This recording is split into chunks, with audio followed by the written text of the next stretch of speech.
Welcome back to the Film and TV channel. You're all staying safe and well, and we're going over to a family animated adventure today. So, not my demographic, but I try and put my younger fatherly head on or grandfatherly head on and have a look at these things. I do enjoy some not so much. But if there is a critique, I will give it. As I said, it's not aimed at me, it's not my demographic, but they are family films. So, a family's a family, and I'm part of a family. So, let's have a look at something called Turning Red, which is something I'll never do in real life, as you know, as a Manchester City fan. But there you go. I didn't bypass it. I realised it was nothing to do with that lot across the road and a lot to do with the giant red pandas. So, hey, there you go. We'll talk about that today. Please, if you are new to the channel, push that subscribe button, push the bell notifications, and please give us a thumbs up. I try and get between 10 and 20 for these film reviews. I do TV drama reviews, information blogs, lots of different things as well. So if you can give us your support, that'd be great, and pass the word. Be very welcome. Right, Turning Red, yes, an animated coming-of-age fantasy comedy. Yes, yes. I'll pause there for a moment. Right, comedy. Film produced by Pixar Animation Studios and distributed, of course, by Walt Disney Studios Motion Pictures. Directed by Domee Shi in her feature directorial debut. So not a bad attempt, I'll say that now. And written by Shi and Julia Cho.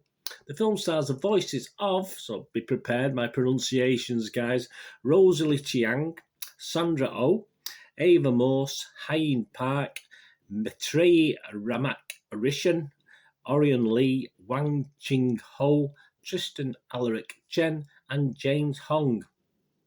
So there is a Chinese bent to this, as you can appreciate, and it's set in Toronto. So I was a little bit confused when I saw Canadian flags and the characters, but it becomes a bit more obvious as you watch the thing. And it's set in 2002. Specifically, yeah, it's set in 2002. So that's an interesting thing. 20 years ago, okay. Turning Red follows Meilin, a 13-year-old Chinese-Canadian student who transforms into a giant red panda when she gets into a state of strong emotion. I think 13-year-old girls, strong emotions, I think they go in line with each other, don't they? Inspired by Shi's experiences in Toronto. I'm sure she did turn into a big red panda, but hey, there you go. As Pixar's 25th feature film, it is actually the first Pixar film solely directed by a woman. Released on the Disney Plus streaming service on March the 11th, 2022, it did have a little limited run on some theatres in the United States and the United Kingdom. So these are the scores. I'll give you my little thoughts in a moment. These are the scores on the doors around and about. And this is at the 18th of March, so a week after this came out, so there's quite a lot of scores knocking about. And 3 p.m. UK time, so very specific. Rotten Tomatoes, 95% positivity. That's good, isn't it? That's good. 222 critics, 222. That's an unlucky number, certainly in cricket it is. A positive, an average rating, 95% positive, with an average rating of 8 out of 10. Excellent stuff, excellent. So we've got a real blockbuster here, haven't we? 211 fresh and just 11 rotten. But there is 11 rotten. Let's just have a quick look at some of the rottens and see what, if I can make any sense of why they said rotten compared to that 211 against 11. Walter Chaw of Film Freak Central. None of the big critics, if you like, none of the more better-known critics were rotten on this. But there are some rottens. Walter Chaw from Film Freak Central. Is that sort of thing that would be the demographic for Disney Pixar? Probably not, but we're all entitled to an opinion. The problem, they said, with a film like Turning Red is that it's largely indistinguishable from films by white creators exoticizing Asian culture and characters. Good point. It's a film. It's entertainment. I don't particularly care about that sort of the politicized, the wokeness, that sort of thing, which is always going to be a criticism with these sort of things. But does that make it poor anyway? Even if it is a legitimate criticism, I'm not too sure. Jordan Rumi of World of Real, get it? Yeah, RWL. I found that she took a potentially on paper solid idea and squandered it into semi-plodding and at times derivative plot. Have to agree. That's me, obviously, my words. I have to agree with that to some extent. An hour and 40 minutes. not enough stuff in this for an hour and 40 minutes. It needed really to shorten or sharpen the scripts. I mean, I don't mind an hour and 40 minutes if it's a good script, lots going on, but it was dragged out. So I have to agree partly with Jordan there.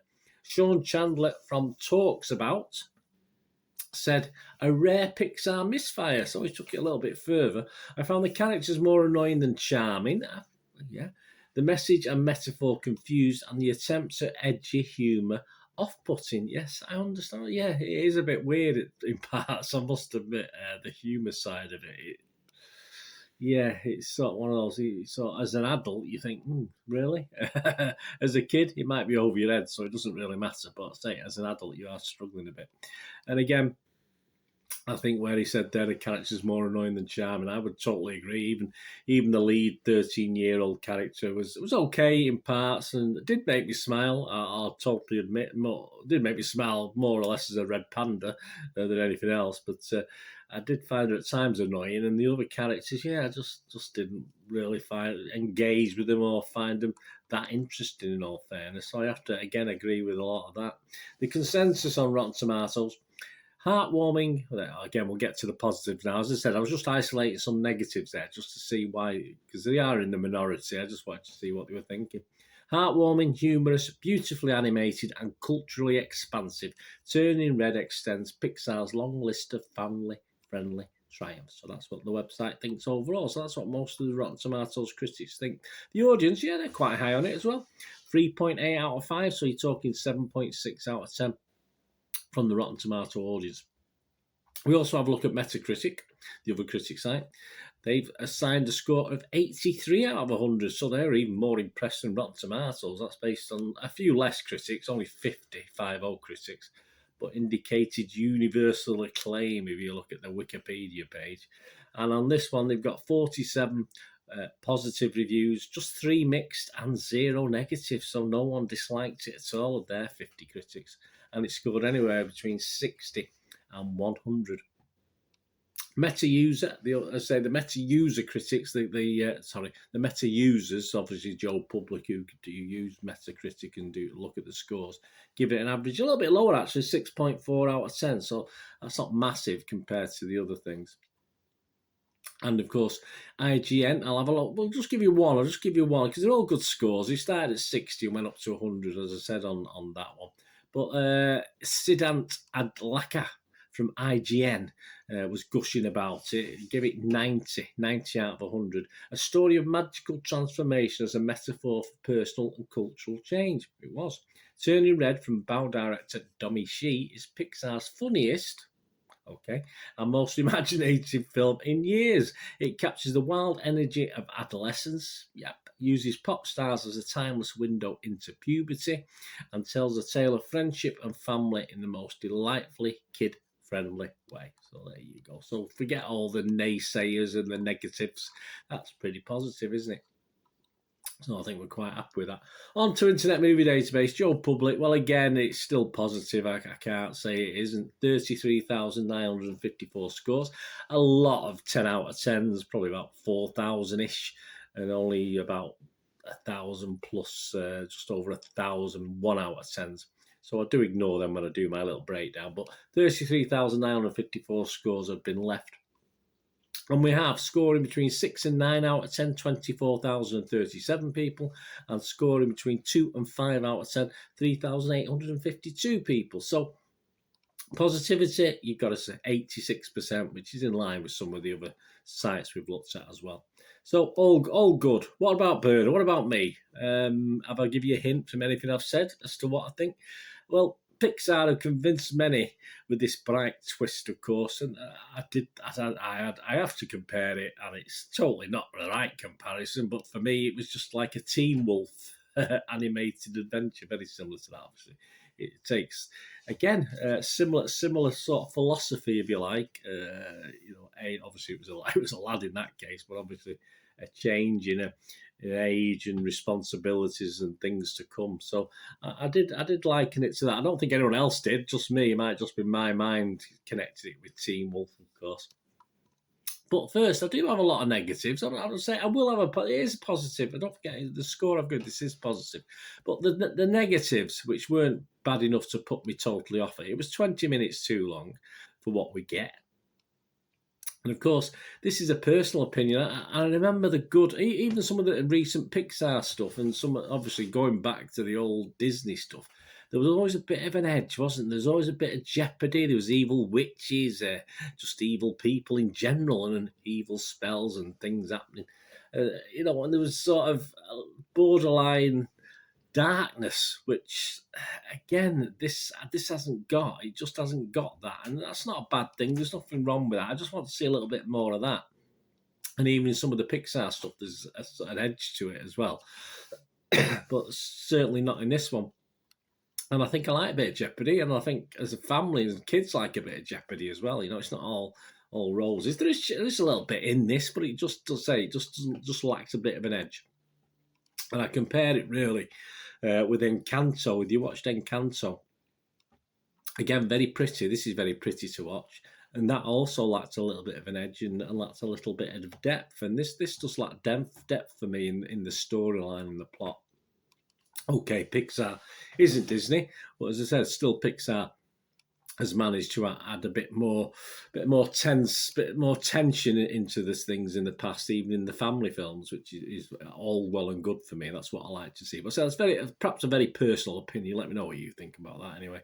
And as for the humour, I mean, someone said about the humour before. I might have missed bits. I don't know. I did smile. Don't get me wrong. I did find certain things in it funny.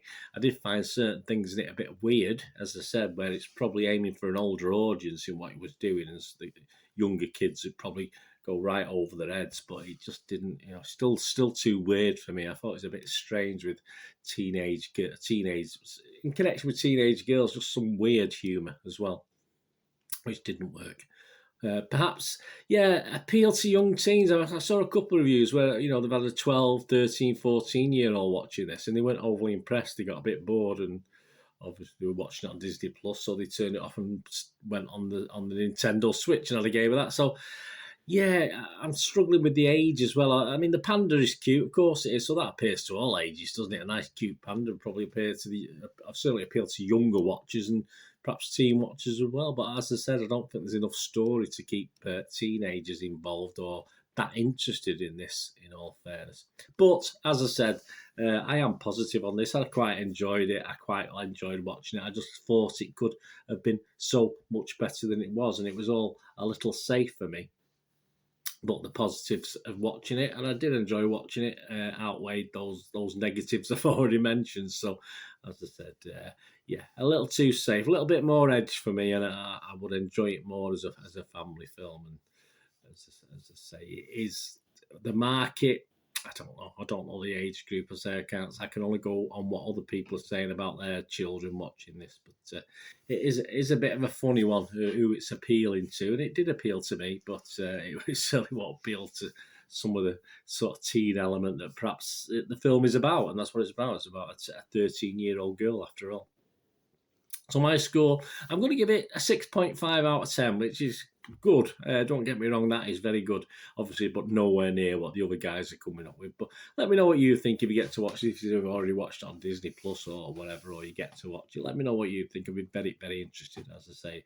I just want, and do you agree with me? I just want a little bit more darkness in these Disney and Pixar things, and in a good way, in a family friendly darkness way. I mean, it's sort of total opposite that, isn't it? But that's, if you understand what I mean, I like a good baddie, and I think a good family film needs a good baddie that needs to either come round and be good again, or obviously be seen off, and it's as simple as that. And this had a little bit and supposed evil in it, but it wasn't much. It wasn't much to actually worry you what was going to happen.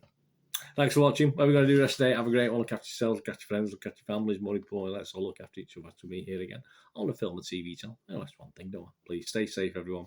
Don't go change into a red panda, that's for sure. Thanks for watching. Bye for now.